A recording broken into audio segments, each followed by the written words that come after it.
Hello दोस्तों, नमस्कार। मैं हूँ वरुण और आपका बहुत बहुत स्वागत करता हूँ हमारे YouTube चैनल किस्सा क्राइम का में। आज जो कहानी मैं आपको सुनाने जा रहा हूँ वो एक आदमखोर की कहानी है। एक ऐसे आदमखोर की कहानी जिसने ना केवल 14 लोगों का कत्ल किया बल्कि उनके दिमाग को निकालकर उसका सूप भी बनाकर पी गया।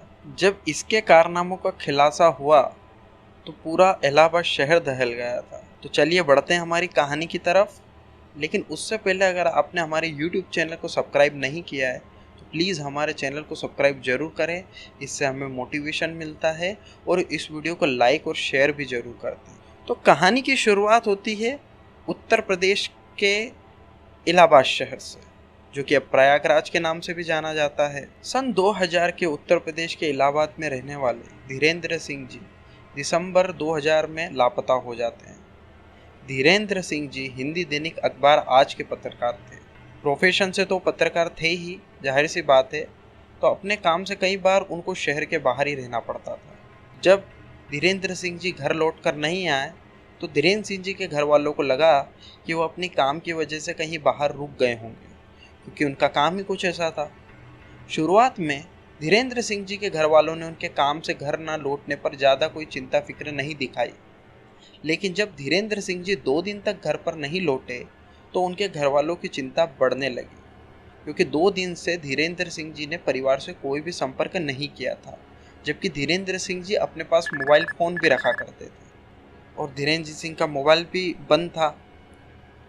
उनके घर वालों ने उन्हें हर जगह ढूंढा, सभी लोगों से पता किया, वो जिस जगह पर जा सकते थे सब दूर घर वालों ने उनकी तलाश की, लेकिन फिर भी धीरेन्द्र सिंह जी नहीं मिल पाए और न ही उनका कोई पता चला। आखिर घर वालों ने परेशान होकर 17 दिसंबर को कीड़गंज पुलिस स्टेशन में उनकी गुमशुदगी की रिपोर्ट दर्ज करा दी। पुलिस ने भी इस मामले को गंभीरता से लिया, क्योंकि धीरेन्द्र सिंह जी एक पत्रकार थे। लेकिन पुलिस को उस समय सर्विलांस और मोबाइल कॉल रिकॉर्ड्स की ज़्यादा जानकारी नहीं थी। धीरेन्द्र सिंह जी के दफ्तर वालों के कहने पर पुलिस वालों ने मोबाइल के कॉल रिकॉर्ड्स की जानकारी जुटाई तो उन्हें पता चला कि धीरेन्द्र सिंह जी के मोबाइल से 16 दिसंबर को 2 कॉल किए गए थे, वो भी रात के तकरीबन 12 बजे के लगभग। तो पुलिस को शक होता है कि कोई किसी इंसान से रात के 12 बजे क्यों बात करेगा, जबकि धीरेन्द्र सिंह जी खुद लापता है। पुलिस को इस नंबर पर शक हो जाता है। पुलिस सोचती हो ना हो इस नंबर से जरूर धीरेन्द्र सिंह जी के गायब होने का सुराग जरूर जुड़ा हुआ है। पुलिस इस नंबर के बारे में जानकारी जुटाने में लग जाती है तो पुलिस को पता चलता है कि इलाहाबाद के चौकी में रहने वाली फूलन देवी का है। फूलन देवी ग्राम पंचायत सदस्य होती है। जब पुलिस फूलन देवी से मिलने जाती है तो उसे पता चलता है कि ये फ़ोन राजा कलंदर ने उठाया था। राजा कलंदर चतुर्थ श्रेणी कर्मचारी होता है। पुलिस की पूछताछ में फूलन देवी ने बताया कि वो धीरेन्द्र सिंह नाम के किसी भी व्यक्ति को नहीं जानती।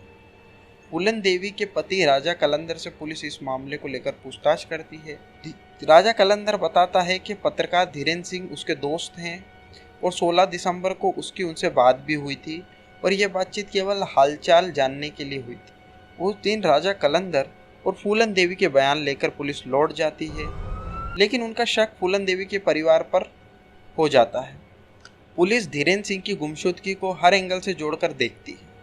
धीरेन्द्र सिंह के विरोधियों से भी बात करती है, दुश्मनों के बारे में भी पता किया जाता है, लेकिन उन्हें धीरेन्द्र सिंह का कोई दुश्मन नहीं पता चलता। पुलिस बार बार शक की सुई राजा कलंदर और धीरेन्द्र सिंह की फ़ोन की बातचीत पर आकर रुक जाती है। पुलिस को यह बात समझ में नहीं आ रही थी कि कोई क्यों इंसान किसी से रात के 12 बजे में बात करेगा जब तक कि कोई ज़रूरी बात ना हो।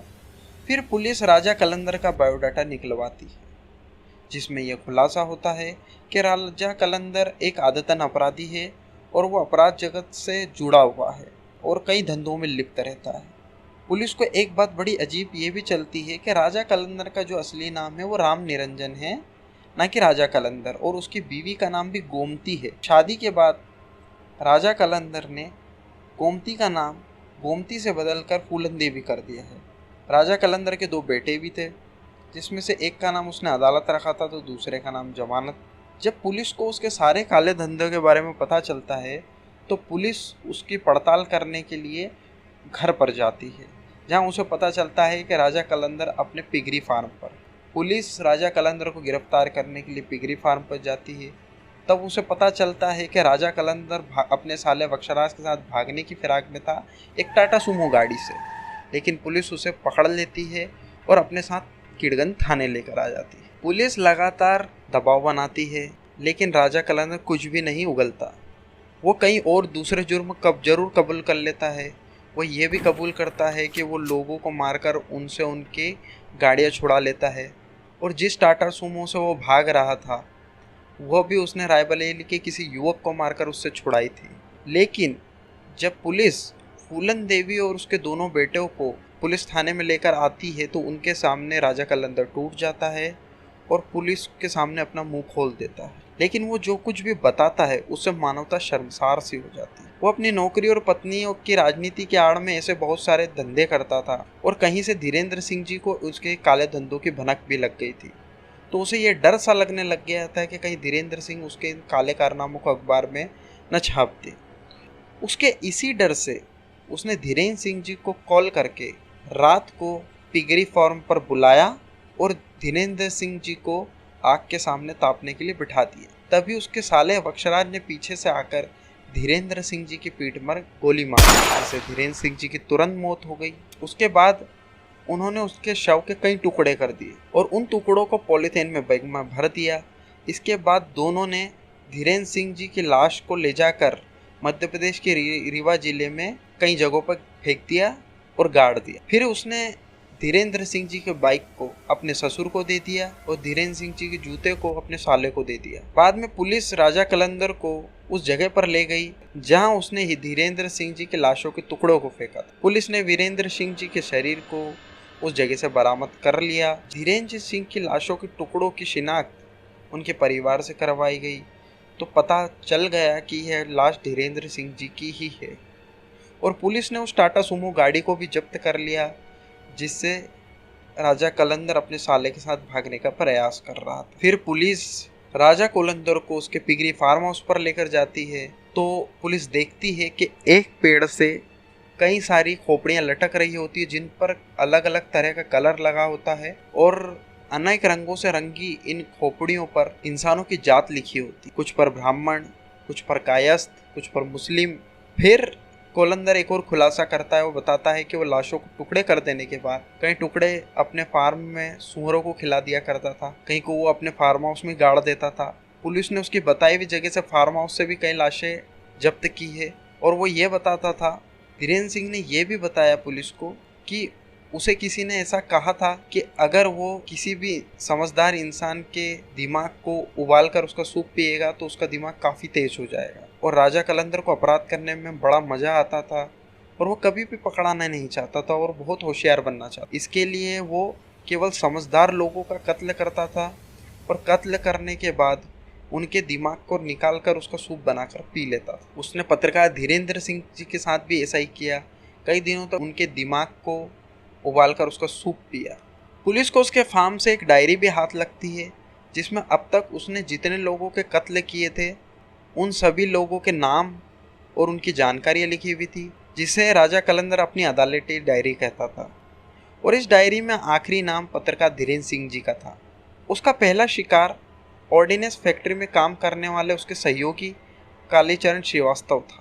और उसने कालीचरण की हत्या केवल इसलिए कर दी थी क्योंकि उसने कालीचरण श्रीवास्तव को 50,000 रुपये उधार दिए थे। 50,000 रुपये कालीचरण श्रीवास्तव लौटा नहीं पाया, लेकिन कालीचरण श्रीवास्तव काफ़ी होशियार था और वो कालीचरण श्रीवास्तव की बुद्धि का कायल था, तो वह भी उसकी तरह बुद्धिमान बनना चाहता था। इसलिए वो कालीचरण श्रीवास्तव को जंगल ले जाता है, उसकी गर्दन को धड़ से अलग कर देता है, उसके शरीर को वहीं दफन कर देता है और उसकी खोपड़ी को लेकर अपने पिगरी फार्म हाउस आ जाता है। उसके दिमाग को निकाल कर उसका सूप बनाकर पीता है। ऐसा बताया जाता है कि राजा कलंदर का बचपन भी कुछ इस तरह का ही था। राजा कलंदर जब छोटा था तो वह अपने साथ खेलने वाले बच्चों को लहूलुहान कर दिया करता था। उसे दूसरे लोगों को परेशानी में देखकर बड़ा अच्छा लगता था। वह बकरे का खून भी पीना पसंद करता था। वो कोल जाति का था और वो कोल जाति का राजा समझता था खुद को, इसीलिए उसने खुद का नाम राजा कलंदर रख लिया था। और उसके मन में यह बात भी थी कि तेज़ दिमाग वाले और पढ़े लिखे लोगों की समाज में काफ़ी इज्जत होती है, इसीलिए वो पढ़े लिखे लोगों को ही अपना शिकार बनाता था और उनके दिमाग को निकाल कर उसका सूप बनाकर पीता था। और उसने अपने दोनों बेटों का नाम अदालत और जमानत इसके लिए रखा था क्योंकि वो अपराधी प्रवृत्ति का था, उसे अपराध करने में मज़ा आता था और वह रात को अपने फार्म हाउस पर जाकर जो खोपड़ियाँ लटकी होती थी पेड़ों से, उनके सामने बैठकर उनकी अदालत लगाता था, जहाँ पर वकील जज सब कुछ वही होता था। राजा कलंदर ने कई वारदातें कबूली, उसमें से एक वारदात केवल उसने इसलिए की थी क्योंकि 3 लोगों ने उसे लिफ्ट नहीं दी थी, इसलिए उन्होंने 3 लोगों का कत्ल कर दिया। उसकी निशानदेही पर पुलिस ने उसके पिगरी फार्म हाउस से कई लोगों के शव बरामद किए और कई लोगों के कंकाल भी बरामद किए। उसने पहला कत्ल सन 1998 में किया था और आखिरी कत्ल सन 2000 में किया था। कई सालों के इंतजार के बाद धीरेन्द्र सिंह जी को इंसाफ मिला और राजा कलंदर और उसके साले वक्षराज को कोर्ट ने आजीवन कारावास की सजा सुनाई। अदालत ने इस कृत्य को रेयरेस्ट ऑफ रेयर मानते हुए उसे दोषी करार दिया था। तो ये थी हमारी आज की कहानी। आपसे अगली बार मिलूंगा अपने नई कहानी में। आप लोगों का बहुत बहुत धन्यवाद। और अगर आपने हमारे चैनल को सब्सक्राइब नहीं किया है तो आप हमारे चैनल को सब्सक्राइब जरूर करें।